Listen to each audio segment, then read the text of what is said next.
चुनाव मंच में हमारे अगले मेहमान हैं टीम मोदी के युवा चेहरा उत्तराखंड के मुख्यमंत्री पुष्कर सिंह धामी। धामी जी, इंडिया टीवी चुनाव मंच में आपका बहुत बहुत स्वागत है। जी, बहुत धन्यवाद आपका। सबको नमस्कार मेरा। सबसे पहला सवाल मैं आपसे यही करूं कि जिस तरह से हम लोग आपका स्वागत कर रहे हैं, दर्शकों ने स्वागत किया, पहला फेज का चुनाव आपके यहाँ हो चुका है, 5 सीट पे चुनाव हो चुका है, क्या वोटर्स ने उसी रूप में स्वागत किया? क्योंकि वोटिंग कम हुआ है, क्या कोई कंसर्न, कोई चिंता? बिल्कुल देवेंद्र जी, ये आप आज चुनाव मंच पर ये सवाल पूछ रहे हैं। मैं तो पिछले 5 दिनों से लगातार इस सवाल का जवाब दे रहा हूं। अब तो बात बंद हो गई है कि शुरू में लोगों को लग रहा था कि ये जो मतदान कम हुआ है ये कहीं नेगेटिव होगा, लेकिन जब हमने इसका विश्लेषण किया तो भारतीय जनता पार्टी को और मोदी जी को प्रधानमंत्री बनाने के लिए जो लोग वोट करने वाले थे उन सब ने वोट किया है। लेकिन हमारे सामने कोई विपक्ष था ही नहीं, एक तरफा चुनाव था, इसलिए जो विपक्ष को वोट देने वाले लोग थे वो अपने घरों से निकले ही नहीं है, तो इसलिए मतदान कम हुआ। और सवाल ये इस लिहाज से पूछा जा रहा है बहुत ज्यादा कि आखिर ऐसा क्या हुआ कि मोदी की गारंटी उस संकल्प पत्र से चलकर आप लोग मंगल सूत्र तक पहुंच गए? क्या कहीं कोई चिंता का ये नतीजा है कि अब ध्रुवीकरण वाली बात करनी पड़ेगी? नहीं, देखिए, देश का ये लोकतंत्र का महापर्व हो रहा है और देश की सरकार चुनी जानी है, तो देश के लोगों को जो प्रधानमंत्री मनमोहन सिंह जी ने जो वक्तव्य दिया था उसकी जानकारी होनी चाहिए, और कांग्रेस पार्टी ने जो घोषणा पत्र जारी किया है उसकी भी जानकारी होनी चाहिए।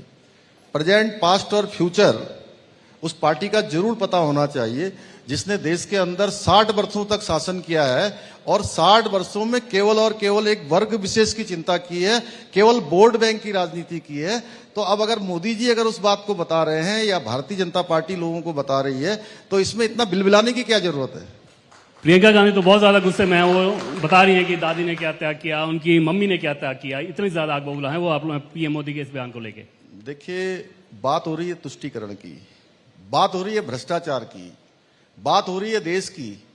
तो प्रियंका जी से, प्रियंका दीदी से मैं आपके चुनाव मंच से ही आप सबके माध्यम से बात जरूर पहुंचाना चाहता हूं कि उनकी मम्मी की, उनकी दादी की, उनकी बात नहीं हो रही है। ये देश में तुष्टीकरण की बात हो रही है, देश में भ्रष्टाचार की बात हो रही है, देश के संसाधनों पर किस प्रकार से कांग्रेस ने उसको बांटने की बात हुई है। और आज ही सैम पित्रोदा जो उनके सलाहकार हैं उन्होंने कहा है कि विरासत पर भी, जो विरासत पर यानी कि जैसे आप हैं, आपके अगर बेटे हों तो आपके बाद आपकी सारी संपत्ति आपके बेटे को मिलनी चाहिए। अब वो कहते हैं कि उनके सलाहकार राहुल गांधी और कांग्रेस के जो सलाहकार है वो कहते हैं कि वो उनका 45% मिलना चाहिए, 55% सरकार में चला जाना चाहिए। यानी कि आपकी गाड़ी कमाई, आपकी मेहनत की कमाई, ये वैसे ही है कि जो कोई लड़का फर्स्ट क्लास अपने क्लास में आया है, उसने अपनी पढ़ाई से, मेहनत से अपनी अच्छी पोजीशन प्राप्त की है, अच्छे नंबर लाया है, अच्छे पॉइंट लाया है, अच्छे अंक लाया है, उसके अंक उसको दे दिए जाएं जो बिल्कुल फेल साबित होता है। यानी कि फेल लड़के को पास करने के लिए वो मेहनत करने वाले लड़के की कमाई दे दी जाए, तो ये कहां तक उचित है? आप लोग जिसे सर मुस्लिम अपीजमेंट कहते हैं, उनके तरफ से मुस्लिम सप्रेशन यानी कि मुस्लिम उत्पीड़न कहा जाता है, मुस्लिम तुष्टीकरण नहीं, मुस्लिम उत्पीड़न आप लोग करते हैं और इसके खिलाफ वो लोग आवाज उठाते हैं। नहीं, देखिए, ये बात बिल्कुल स्पष्ट है। देश के अंदर 60 सालों तक जिनका शासन रहा है वो पार्टी है कांग्रेस पार्टी, और उस पार्टी में भी 55 सालों तक लगातार एक परिवार का शासन रहा है। उन्होंने हमेशा वोट बैंक की राजनीति की है। आज मोदी जी के नेतृत्व में दलितों की बात हो रही है, पिछड़ों की बात हो रही है, गरीबों की बात हो रही है, गरीब कल्याण सुशासन हो रहा है, तो आज ये लोग सहन नहीं कर पा रहे हैं। और सच बताऊं तो मोदी जी को भी सहन नहीं कर पा रहे हैं।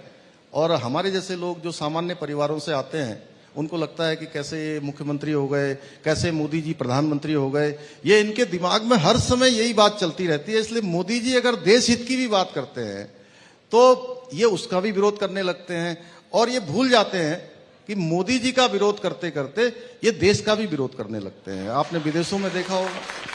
आप लोग के देवभूमि उत्तराखंड के मुख्यमंत्री हैं, वहां पे समान नागरिक संहिता यानी कि यूसीसी लेकर आ गया, उसे भी अपोजिशन ने बता रहा था कि मुसलमानों को टारगेट करने के मकसद से इसे लाया गया था। जरूरत क्या थी उत्तराखंड में इसकी? देखिए, एक तो ये समान नागरिक संहिता मैं आपके माध्यम से सभी को बताना भी चाहता हूं, उसको लेकर कुछ कंफ्यूजन करने की स्थिति भी पैदा हुई है। कुछ लोगों ने उसको कुछ भ्रामक रूप से प्रचारित करने का भी प्रयास किया है। एक तो समान नागरिक संहिता, ये देश की आजादी के बाद से लेकर अब तक भारतीय जनता पार्टी का, भारतीय जनसंघ का ये संकल्प रहा है कि देश के अंदर हम समान नागरिक संहिता लाएंगे। और जब देश का संविधान बन रहा था, बाबा साहब भीमराव अंबेडकर उस संविधान के निर्माता के रूप में प्रमुख निर्माता थे, तो उसमें भी जो संविधान का अनुच्छेद 44 है, उस अनुच्छेद 44 में इसका प्रावधान किया गया है कि राज्य या केंद्र कभी भी समान नागरिक संहिता को लागू कर सकते हैं। और हम जब 2022 में उत्तराखंड का विधानसभा का आम चुनाव हुआ था, उस चुनाव में हमने उत्तराखंड की जनता के सामने आदरणीय प्रधानमंत्री मोदी जी के नेतृत्व में ये संकल्प रखा कि हमारी सरकार गठित होती है, नई सरकार बनती है, तो हम सबसे पहले काम समान नागरिक संहिता को लाने का करेंगे। सवाल ये कि इसकी जरूरत उत्तराखंड में क्या थी? वहां तो मुस्लिम आबादी है भी उत्तराखंड, नहीं। देखिए, उत्तराखंड देवभूमि है, उत्तराखंड गंगा का प्रदेश है, सब जानते हैं, गंगा का प्रदेश है। आप में से सब लोग जानते हैं ना? अरे जरा जोर से एक बार ताली बजा दीजिए आप लोग, तो मैं फिर बताता हूं आपकी बात को। देखिए, उत्तराखंड देवभूमि है, उत्तराखंड चार धामों का प्रदेश है, उत्तराखंड आदि कैलाश का प्रदेश है, उत्तराखंड दो अंतर्राष्ट्रीय सीमाओं से लगा हुआ प्रदेश है। और उत्तराखंड का हर एक परिवार से कोई न कोई व्यक्ति, कोई सेना में अपनी सेवाएं दे रहा है, कोई अर्धसैनिक बलों में अपनी सेवाएं दे रहा है, देश के सीमांत क्षेत्रों में देश की रक्षा में लगा हुआ है। तो हमने चुनाव से पहले ये संकल्प, ये हमारा प्रस्ताव उत्तराखंड की जनता के सामने रखा। इसको थोड़ा ठीक से समझ लीजिए देवेंद्र जी, आपके माध्यम से भी ये बात जरूर जानी चाहिए कि हमने उत्तराखंड की जनता के सामने ये अपना संकल्प रखा कि उत्तराखंड के अंदर रहने वाले हर एक व्यक्ति के लिए, चाहे वो किसी पंथ का होगा, किसी जाति का होगा, किसी वर्ग का होगा, किसी भी धर्म का होगा, तो हम उत्तराखंड के अंदर सबके लिए एक समान कानून लागू करेंगे, समान नागरिक संहिता को लाएंगे। और इसमें जो सबसे महत्वपूर्ण बात है, यह हमारा प्रस्ताव उत्तराखंड की जनता के सामने था। उत्तराखंड की जनता ने इस पर अपना मैंडेट हमको दिया, हमको दोबारा सरकार में आने का अवसर प्रदान किया और हमने अपना वायदा निभाया है। क्या हमने ये जो आप अभी मोदी जी की गारंटी की बात कर रहे थे, ये मोदी जी की गारंटी है जो उत्तराखंड में पूरी हो गई है। और उत्तराखंड से ये गंगोत्री समान नागरिक संहिता की, यूसीसी की गंगोत्री जो उत्तराखंड से निकली है, जैसे उत्तराखंड से गंगा निकलकर पूरे देश को जल और जीवन देने का काम करती है, उसी प्रकार से समान नागरिक संहिता की ये गंगोत्री भी पूरे देश को कहीं ना कहीं लाभ देने का काम करेगी। आपने मुझे और दूसरा, ये जो समान नागरिक संहिता का ये एक्ट है, ये कानून है, ये हमारे देश की आधी आबादी यानी कि हमारी महिलाएं, हमारी मातृशक्ति, उनका ये पूरा कानून है। मैं इस लिहाज से पूछ रहा था कि आपके जवाब का जो आखिरी हिस्सा है, अगले सवाल का मेरा क्लू दे रहा है, उसको मैं क्लियरली पूछ लूं थोड़ा सा, कि क्या दिल्ली से ये कहा गया था कि उत्तराखंड का जो मॉडल है वो इतना अच्छा होना चाहिए कि बाकी दूसरे राज्य भी यूसीसी को, बीजेपी शासित जो राज्य हैं वो लागू करेंगे, क्योंकि चुनाव के समय है, दूसरे राज्यों में भी आप कैंपेन करने जाने वाले हैं। क्या ये आइडिया है कि बीजेपी शासित दूसरे राज्य इसको लेके आने वाले हैं उत्तराखंड मॉडल को? देखिए, निश्चित रूप से हमने जब समान नागरिक संहिता का ड्राफ्ट हमने बनाया, हम उसकी तैयारी करने लगे विधानसभा में लाने की और उसको एक्ट के रूप में पारित करने की, तो हमने उस पर बहुत काम किया है। हमने कमेटी बनाई थी और कमेटी ने पूरे राज्य के अंदर भी और देश भर में भी सभी का अध्ययन किया था, सारी बातों का आकलन किया है, बड़े बड़े धर्म गुरुओं से भी मिले हैं, विभिन्न संगठनों के लोगों से मिले हैं, बहुत सारे विशेषज्ञों से मिले हैं। पीएम साहब, एचएम साहब ने कुछ कहा? स्टेक होल्डर, उनका मार्गदर्शन तो हमेशा से रहा ही है, क्योंकि जब हम चुनाव में गए थे तो उत्तराखंड भारतीय जनता पार्टी की तरफ से ये संकल्प हमारा गया था।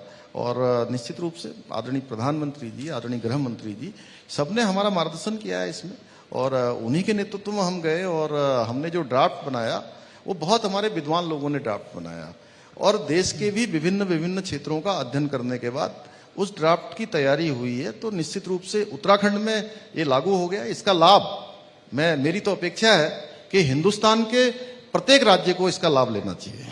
उत्तराखंड में एक दूसरा काम भी आपकी सरकार ने किया, मजार में अवैध अतिक्रमण को लेकर बहुत ज्यादा कार्रवाई हुई, वहां भी कहा गया कि यह मुस्लिम सप्रेशन यानी कि मुस्लिम उत्पीड़न के लिहाज से यह किया जा रहा है।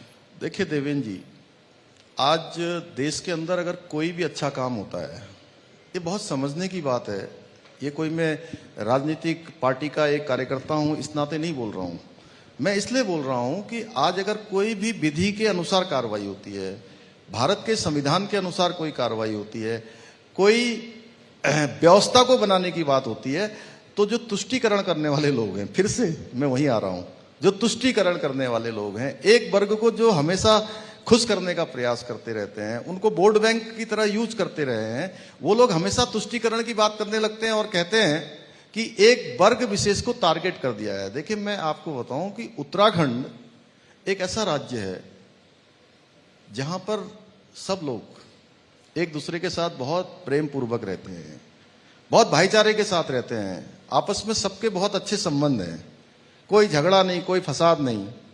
लेकिन अगर सरकारी जमीनों पर अतिक्रमण हो, इंक्रोचमेंट हो, अवैध कब्जे हो, उसको हटाना, अगर आप कहेंगे हटाना किसी वर्ग विशेष के खिलाफ है, किसी को टारगेट किया जा रहा है, तो ये तो हम तो विधि को मानने वाले लोग हैं। आप चाहे जितनी बार कहेंगे हम उतनी बार ये काम करेंगे। राहुल गांधी बार बार इस बात को कहते हैं कि, और आजकल चुनाव का समय ज्यादा कह रहे हैं इस बात को, कि देश तानाशाह के हाथ में है और देश तानाशाही की तरफ जा रहा है। प्रधानमंत्री मोदी के साथ बहुत नजदीक से आप काम करते हैं, राहुल गांधी के इस आरोप पे क्या कहना चाहेंगे? अब राहुल गांधी के बारे में मैं सच बताऊं देखिए सब लोग समझ गए मैं जितनी बार मैं उनके बारे में अच्छा आकलन करता हूं ना, मैं सोचता हूं कि अब की बार तो थोड़ा सीरियस हो जाएंगे।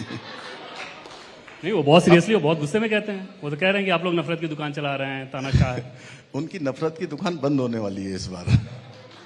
देखिए जब मैं उनके बारे में आकलन करता हूं कि राहुल गांधी अब ठीक हो जाएंगे, अब ठीक हो जाएंगे, अब ठीक हो जाएंगे, अब कोई अच्छी बात बोलेंगे, अब वो सीरियस हो जाएंगे, वो हर बार ना मुझे ही गलत साबित कर देते हैं। नहीं तो कभी और कोई आइडिया दिया आपने? तानाशाह वाली बात बोल रहे थे, पता नहीं वो कितना पढ़ते हैं कि नहीं पढ़ते हैं, या उनके कौन सलाहकार हैं, वो और बातें तो उनको देश के अंदर क्या चल रहा है, देश में, विदेश में, दुनिया में, आज मोदी जी की पॉपुलैरिटी कितनी हो गई है, वो दुनिया के सबसे बड़े सर्वाधिक लोकप्रिय नेता हो गए हैं, पूरी दुनिया उनको एक्सेप्ट कर रही है। और वो हमेशा मोदी जी के खिलाफ भी बोलते हैं, कटुता का भाव भरा रहता है, राजनीति से हटकर कोई बात नहीं करते हैं।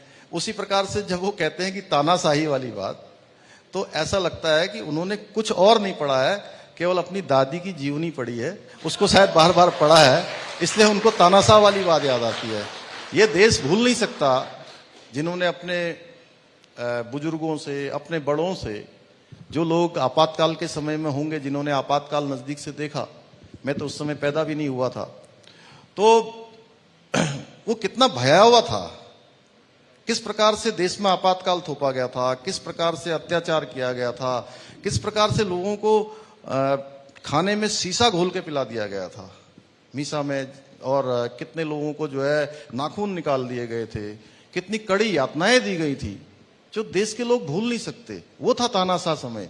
आज जब संविधान की बात होती है, देश को भ्रष्टाचार से मुक्त कराने की बात होती है, तो ये लोग कहने लगते हैं कि मोदी जी तानाशाह है। आज देश तानाशाही की ओर चला गया है, संविधान खतरे में है, लोकतंत्र खतरे में है, तो ये हंसी आती है जी, जिनका इतिहास ही जो है पूरी तरह से तानाशाही रहा है।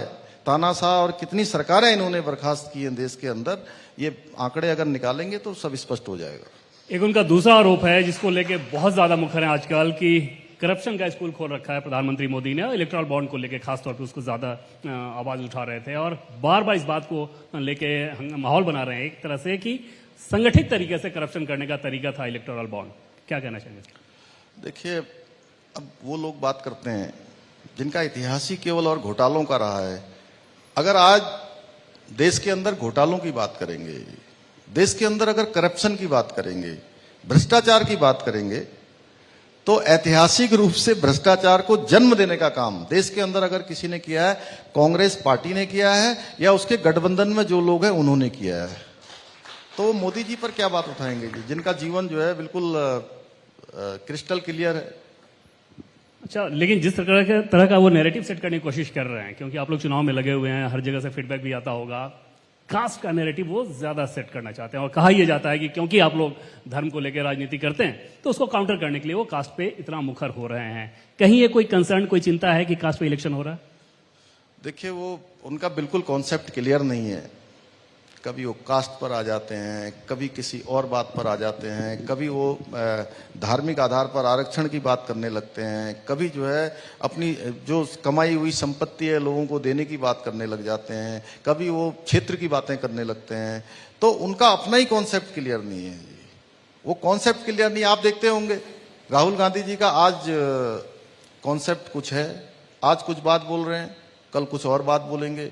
गठबंधन के लोग भी अपने आप में कंफ्यूज है, क्योंकि ये गठबंधन भी ऐसा बना है जिसमें कांग्रेस पार्टी सबसे बड़ी पार्टी है कि ये सब लोग इसमें जो है ना, कोई बाराती नहीं बनना चाहता जी। इसमें बारात में कोई नहीं रहना चाहता, सब कहते हैं कि मुझे दूल्हा बना दो, मुझे दूल्हा बना दो।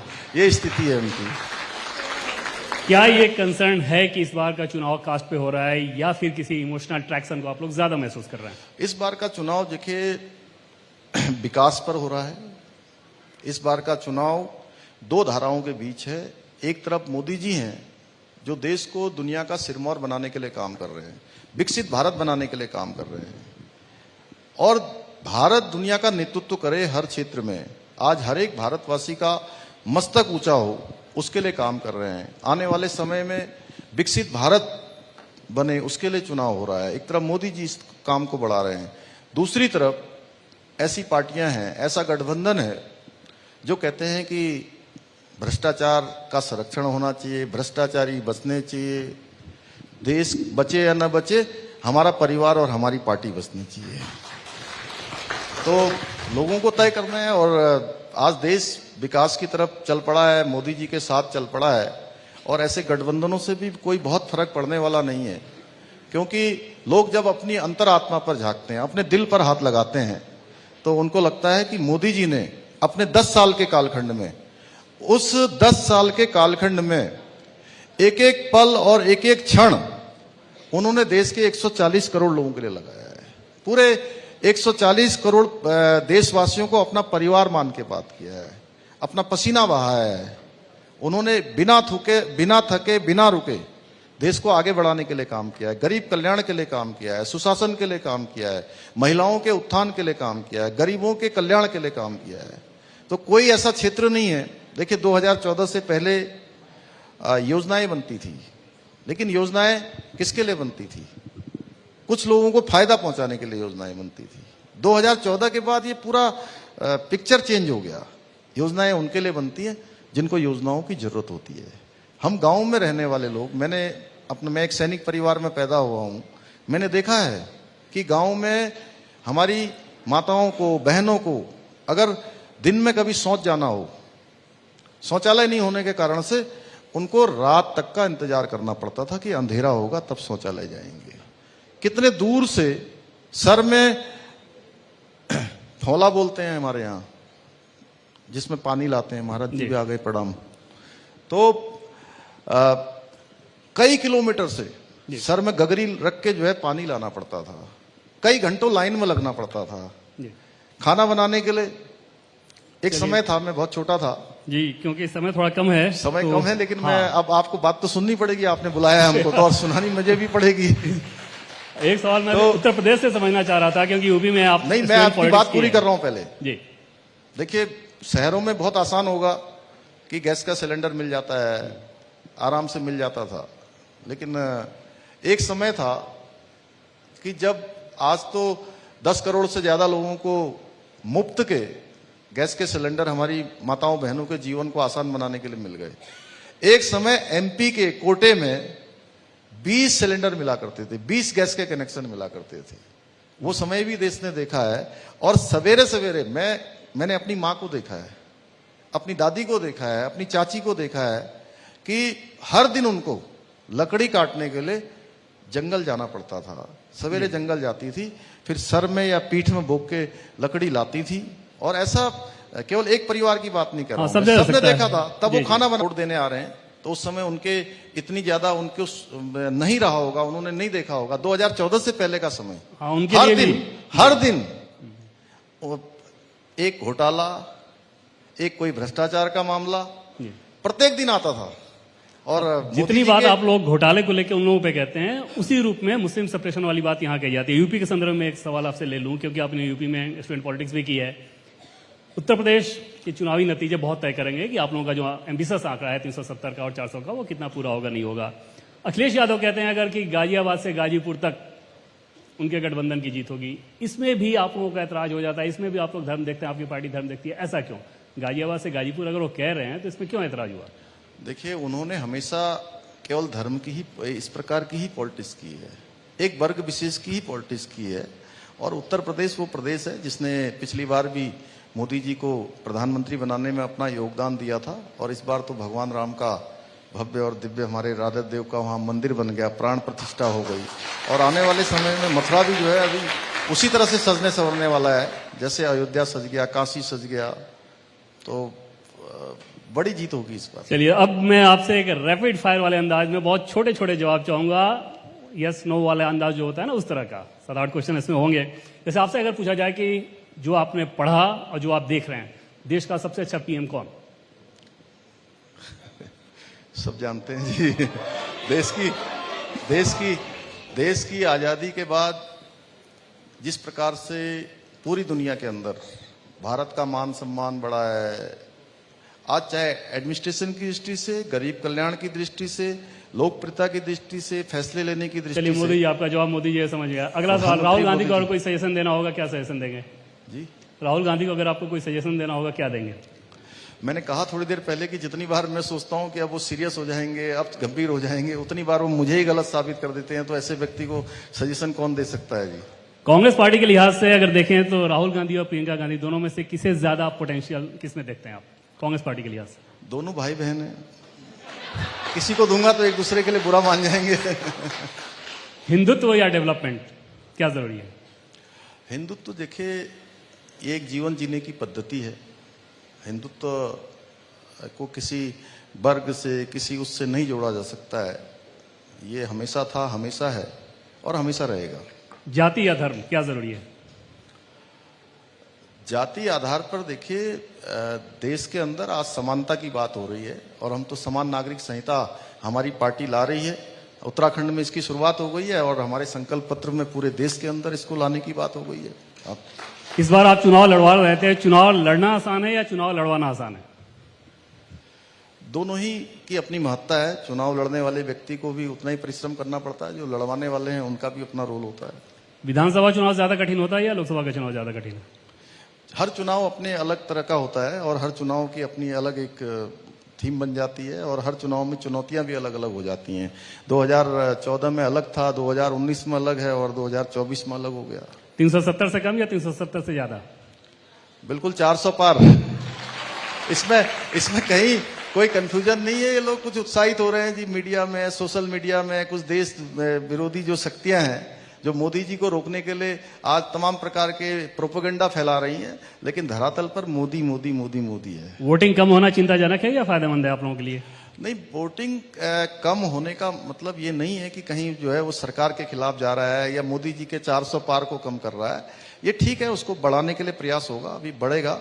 और लेकिन उसमें एक बात जो सबसे बड़ी बात है, मैंने शुरू में भी कहा जब आपने पूछा, तो जो मोदी जी को देश का प्रधानमंत्री बनाने वाला वोट है वो अपनी जगह पर है। आप देखिएगा जब 4 जून को जब ईवीएम खुलेंगे तो आपको बिल्कुल कोई उसमें अंतर नहीं दिखेगा।